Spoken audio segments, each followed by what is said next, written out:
तो दोस्तों पहला क्वेश्चन देखते हैं। पहला क्वेश्चन है, पुरालेख विद्या का अभिप्राय है सिक्कों का अध्ययन, शिलालेखों का अध्ययन, महाकाव्यों का अध्ययन या भूगोल का अध्ययन। ये एसएससी में आया हुआ क्वेश्चन है फ्रेंड्स।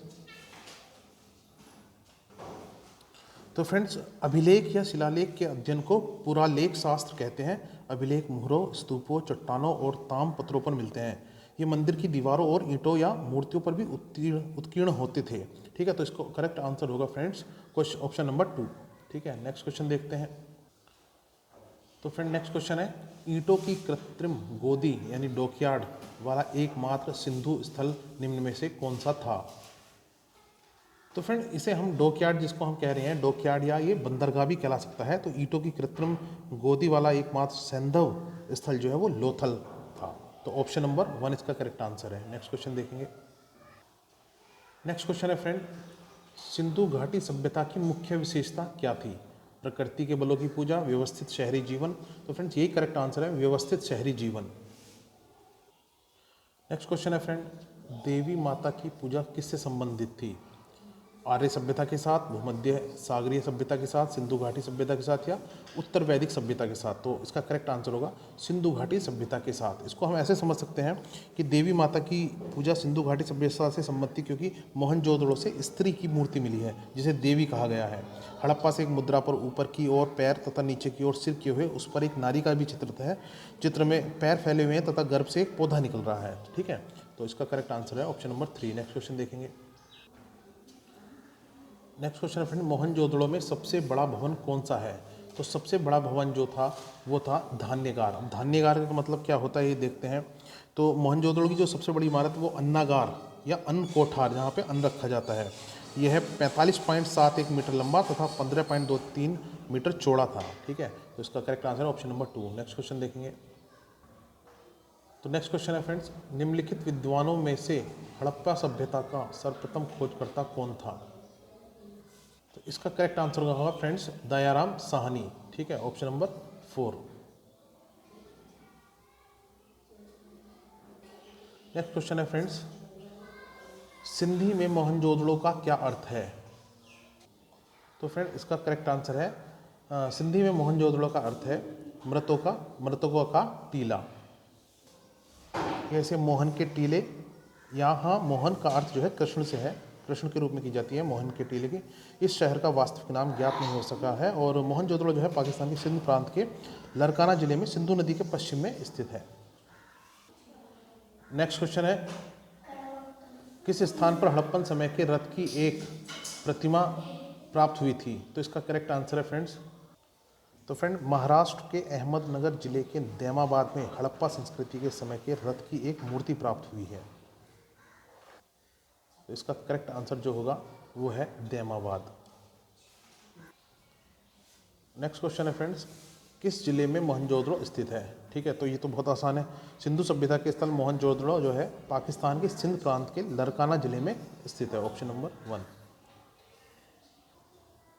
तो फ्रेंड नेक्स्ट क्वेश्चन है, भारतीय शासन के प्रतीक ये शब्द सत्यमेव जयते निम्नलिखित में से किस ग्रंथ से लिए गए हैं। तो फ्रेंड्स ये लिए गए हैं मुंडक उपनिषद से। सत्यमेव जयते जो है प्राचीन भारतीय साहित्य मुंडक उपनिषद से लिया गया है। सूक्त वाक्य है जिसे भारत सरकार ने राष्ट्रीय प्रतीक वाक्य के रूप में अपनाया है। वैसे सत्यमेव जयते का जो अर्थ होता है वो सत्य की विजय होती है। इस शब्द का प्रथम प्रयोग पंडित मदन मोहन मालवीय, जिनको भारत रत्न मिला 2015 द्वारा वर्ष 1918 में उस समय किया गया जब वे भारतीय राष्ट्रीय कांग्रेस के अधिवेशन की अध्यक्षता कर रहे थे। तो इसका करेक्ट आंसर जो होगा वो होगा उपनिषद यानी मुंडक उपनिषद, ऑप्शन नंबर 1। नेक्स्ट क्वेश्चन है, भारत में वर्ण व्यवस्था किस लिए बनाई गई थी। श्रम गतिहीनता, श्रम की गरिमा को मान्यता देने या आर्थिक उत्थान या व्यावसायिक श्रम विभाजन। तो इसका करेक्ट आंसर है ऑप्शन नंबर 4, व्यावसायिक श्रम विभाजन। और एक खास बात यह है कि जो वैदिक काल में वर्ण व्यवस्था थी वो उसमें जटिलता नहीं आती। वर्ण जनजात न होकर व्यवसाय पर आधारित होते थे। व्यवसाय परिवर्तन संभव था। ऋग्वेद के एक स्थान पर एक ऋषि कहता है, मैं कवि हूँ, मेरा पिता वैद्य है तथा मेरी माता अन्न पीसने वाली है। ठीक है, तो correct answer option number 4। Next question है फ्रेंड्स, भारतीय संगीत का उद्गम किस में खोजा जा सकता है।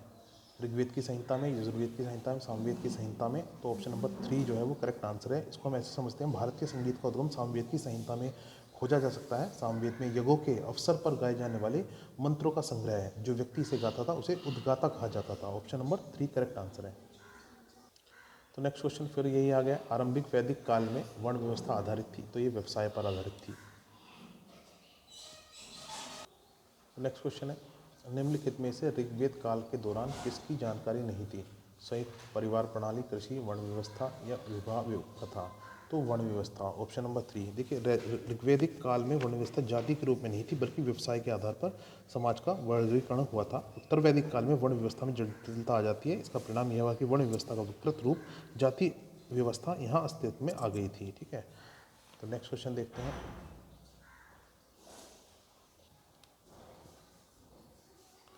निम्नलिखित में से कौन सा अन्न मनुष्य द्वारा सबसे पहले प्रयोग होने में से एक था? राई, गेहूं, जौ, यव या जई? तो इसका करेक्ट आंसर है जौ। तो नेक्स्ट क्वेश्चन है, यज्ञ सूत्र निम्न में से किस वेद में है? तो फ्रेंड, यजुर्वेद, यजु अथवा सूत्रों का वेद में यज्ञ के समय प्रपन्न के प्रयोजन के लिए कई मंत्र, सूक्त हैं और पालन किए जाने वाले नियम हैं। इसी वेद में पहली बार राजसु और वाजपेय जैसे दो राजकीय समारोह का उल्लेख हुआ है। ऋग्वेद एवं सामवेद के विपरीत यह वेद पद्य और गद्य दोनों में है। यह दो भागों में विभाजित है, एक कृष्ण यजुर्वेद और शुक्ल यजुर्वेद। तो इसका करेक्ट आंसर होगा ऑप्शन नंबर 3 यानी यजुर्वेद। वैसे भी यज्ञ को यजुर्वेद से याद रख सकते हैं आप। जुरासिक काल का माना गया पूरी तरह तैयार वृक्षीय फॉसिल, ठीक है, फॉसिल कहाँ पाया गया है? फॉसिल का मतलब है जीवाश्म, पिथौरागढ़, छत्तीसगढ़, रामगढ़ या बहादुरगढ़। तो वर्ष 2012 में छत्तीसगढ़ के सरगुजा के शंकरपुर गांव में जुरासिक युग के वृक्ष जीवाश्म यानी ट्री फॉसिल्स पाए जाते हैं। इस इलाके में 6 फॉसिल्स मिले हैं। सो ऑप्शन नंबर जो है इसका 2 करेक्ट आंसर है। नेक्स्ट क्वेश्चन देखेंगे। तो फिर नेक्स्ट क्वेश्चन जो है वो है, सिंधु घाटी सभ्यता की लिपि कौन सी है? देखिए, सिंधु घाटी सभ्यता की लिपि अभी तक कोई ज्ञात नहीं है। ठीक है, उसकी भाषा भी अज्ञात ही है। तो ऑप्शन नंबर 2 करेक्ट आंसर है। तो फिर नेक्स्ट क्वेश्चन है, निम्नलिखित में से कौन सी जनजाति